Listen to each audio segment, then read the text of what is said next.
كيف الدكتور بيشوف وشك أو وشك وقت يحقن البوتوكس؟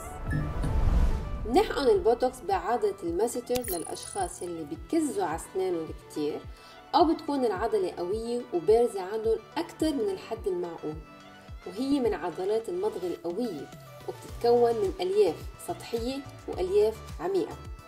عند حقن وحدات معينة من البوتوكس بالعضلة لازم ننتبه to target both layers، وإنه ما نقرب على الانتيريور بوردر للعضلة لنتجنب حقن عضلة الروسيرس يلي بتمتد من التم للماسيتر، وهي مسؤولة عن سحب زاوية التم وقت الابتسامة بهالاتجاه.